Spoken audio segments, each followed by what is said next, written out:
पूजन जरूर कर लीजिए। नमस्ते फ्रेंड्स, हम खुशबू मिश्रा स्वागत करते हैं अपने चैनल खुशबू मिश्रा ब्लॉग में। कैसे हैं आप सब? मुझे कमेंट में ओम नमो भगवते वासुदेवाय जरूर लिखिएगा। और आज इस वीडियो में जानेंगे मल मास में दीप दान कब करें, कहाँ करें और कैसे करें। 33 दीपक जलाने का नियम क्या है, लक्ष्मी प्राप्ति के लिए, सुख समृद्धि के लिए कौन से एक काम है जो हमें ज़रूर करना चाहिए। बहुत सारी जानकारी आपको इस वीडियो में मिलेगी।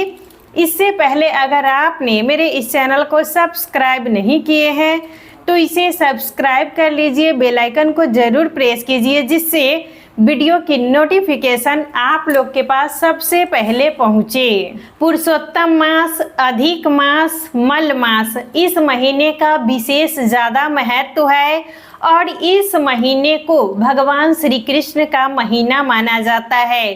जैसे कार्तिक महीने को भगवान विष्णु का, भगवान श्री कृष्ण का महीना माना जाता है, वैसे ही मल मास को यानी पुरुषोत्तम मास को, अधिक मास को भगवान श्री कृष्ण का महीना माना जाता है। और ये महीना 3 साल में एक बार आता है और इस बार मल मास 17 मई से शुरू हो गया है और 15 जून को समाप्त हो जाएगा।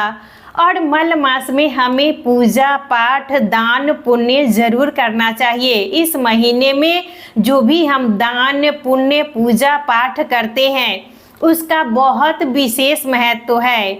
और इस महीने में स्नान का, दान का, दीप दान का बहुत विशेष महत्व है। तो हमें ब्रह्म मुहूर्त में ही स्नान करना चाहिए। तो अगर आप लोग के अगल बगल में नदी, तालाब, गंगा जी हैं तो आप लोग वहां जाकर स्नान कीजिए। और ब्रह्म मुहूर्त का मतलब हो गया 5, तो आप लोग 5 बजे से पहले ही हो सके तो स्नान कर लीजिएगा। जितना अंधेरे में हम स्नान करेंगे और तुलसी माता की पूजा करेंगे उसका बहुत विशेष महत्व है। तो आप लोग प्रयास कीजिएगा कि ब्रह्म मुहूर्त में ही स्नान कर लें। और मान लीजिए जिनके अगल बगल में नदी, तालाब, गंगा जी नहीं है तो आप अपने घर में नहाने के जल में थोड़ा सा गंगाजल डालकर प्रतिदिन स्नान कीजिए। तो ये हो गया स्नान करने का नियम। और दूसरा, दान किया जाता है। तो दान में आप अन्न का दान, अन्न का जो दान है उसे महादान माना जाता है। तो मान लीजिए बहुत देने की आपकी क्षमता नहीं है तो आप कम से कम 1 मुट्ठी भी प्रतिदिन आप जरूर निकालिए। और जब वो इकट्ठा हो जाएगा तो किसी ज़रूरतमंद को, किसी गरीब को आप ज़रूर दीजिए। तो आप अन्न का दान भी कर सकते हैं, वस्त्र का दान भी कर सकते हैं। अभी गर्मी का मौसम है और गर्मी के मौसम में जो सूती वस्त्र होता है, कॉटन, उसका दान करने का बहुत विशेष महत्व है। और साथ में आप जूता, छाता, चप्पल, पंखा, पानी का मटका, जो कुछ भी आप दान करना चाहते हैं जरूर कीजिए। हो गया स्नान और दान। और तीसरा है दीप दान। इस महीने में दीप दान का बहुत ज़्यादा विशेष महत्व है। तो आप इस महीने में यानी मल मास में 33 दीपक का दान कीजिए और आप एक एक करके दीपक जलाते जाइए और 30 दिन में आपका 30 दीपक हो जाएगा। और जो 3 दीपक बच जाएगा वो अंतिम दिन आप 3 दीपक जला दीजिए। तो आप ऐसे भी कर सकते हैं। और मान लीजिए आप 5-5 करके जलाना चाहते हैं तो आप वैसे भी दीपक जला सकते हैं। 11, एक दिन में 11, 11, 11, 3 दिन में 33 दीपक जलाना चाहते हैं तो आप वैसे भी कर सकते हैं। और मान लीजिए आप एक ही दिन में 33 दिया जलाना चाहते हैं तो आप वैसे भी कर सकते हैं। और उतना भी अगर संभव नहीं हो रहा है तो आप एक कलावा का 33 बाती जो धागा रहता है उसको गिनकर दीपक बना लीजिएगा और एक ही दिया में प्रज्वलित आप कर सकते हैं। तो देख लीजिएगा जैसा आप नियम करना चाहते हैं, जिस नियम को करने में सक्षम है वही नियम कीजिएगा। और इस महीने में सूर्य भगवान को भी जल दिया जाता है, तो आप लोग प्रतिदिन सूर्य भगवान को जल दे दीजिएगा। तो इस महीने में हमें तुलसी माता की भी पूजा प्रतिदिन करनी चाहिए। तुलसी विष्णु प्रिया है, तो अगर हम प्रतिदिन तुलसी माता का पूजन करते हैं तो इससे विष्णु भगवान प्रसन्न होते हैं। तो प्रतिदिन हमें तुलसी में जल चढ़ाना है, रोली का टीका लगा दीजिएगा, धूप दीप फूल चढ़ाकर और भोग लगा दीजिएगा। आंवले का वृक्ष है तो आंवले के वृक्ष का भी हमें प्रतिदिन पूजन करना चाहिए। और पीपल वृक्ष है आपके अगल बगल में, तो इस महीने में पीपल वृक्ष की पूजा का भी बहुत विशेष महत्व है। गीता में भी कहा गया है कि वृक्षों में मैं पीपल हूँ, तो इसीलिए हमें प्रतिदिन पीपल वृक्ष की भी पूजा जरूर करनी चाहिए। रविवार को छोड़कर आप प्रतिदिन पीपल वृक्ष की भी पूजा कर सकते हैं। और उसके बाद आप अपने पूजा मंदिर में विष्णु भगवान का पूजन जरूर कीजिएगा।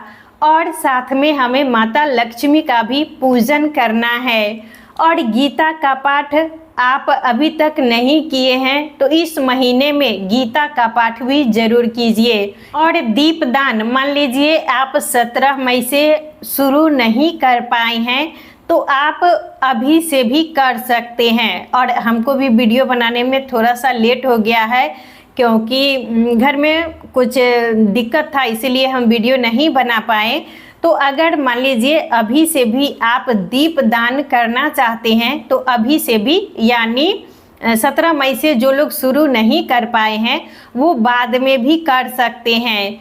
और मान लीजिए आप अगर एकादशी से लेकर पूर्णिमा तक इन 5 दिनों में भी अगर दीप दान करना चाहते हैं तो आप वैसा भी कर सकते हैं। दीप दान करने के लिए आप मिट्टी का भी दिया ले सकते हैं। तो इस तरीके से आपको अगर मिट्टी का दिया मिल जाए तो मिट्टी का दिया ले लीजिएगा। आपके घर में अगर पीतल का दीपक है तो पीतल का भी दीपक ले सकते हैं। अगर आटे का दीपक बनाना चाहते हैं तो आप लोग आटे का भी दीपक बनाकर दीप दान कर सकते हैं। तो ये हो गया दिया। और इसमें जलाने के लिए आप लोग इस तरीके से रुई की बाती ले लीजिएगा। तो आपके पास अगर रुई की बाती है तो रुई की बाती ले लीजिएगा। कलावे की बाती लेना चाहते हैं तो कलावे की भी बाती ले सकते हैं। आप लंबी बाती लेना चाहते हैं तो लंबी बाती भी ले सकते हैं। गोल बाती लेना चाहते हैं तो गोल बाती भी ले सकते हैं। आप तिल के तेल से दीपक जलाना चाहते हैं तो तिल के तेल से भी दीपक जला सकते हैं। और मान लीजिए आपके पास घी है तो घी का भी दीपक जला सकते हैं। तो देख लीजिएगा जो आपके पास है उसी से आप दीपक जलाइएगा। और कभी भी हमें सरसों के तेल से दीपक नहीं जलाना चाहिए। इस तरीके से आप दीपक में बाती डाल दीजिएगा, तेल डाल दीजिएगा और उसके बाद हम प्रज्वलित कर लेंगे। और आप जब भी दीपक को रखिएगा तो आसन जरूर दीजिएगा। तो आप फूल का भी आसन दे सकते हैं, तिल का भी आसन दे सकते हैं। कभी भी डायरेक्ट दीपक को जमीन पर नहीं रखना चाहिए। और मान लीजिए आप एकादशी के दिन दीप दान कर रहे हैं तो आप अक्षत का आसन नहीं दीजिएगा, फूल का या तिल का आसन दे दीजिएगा। और दीप दान आप अपने पूजा मंदिर में भी कर सकते हैं। तो आप लोग अपने पूजा मंदिर में भी दीप दान कर सकते हैं। आंवले का वृक्ष है तो आंवले के वृक्ष के पास भी दीप दान कर सकते हैं।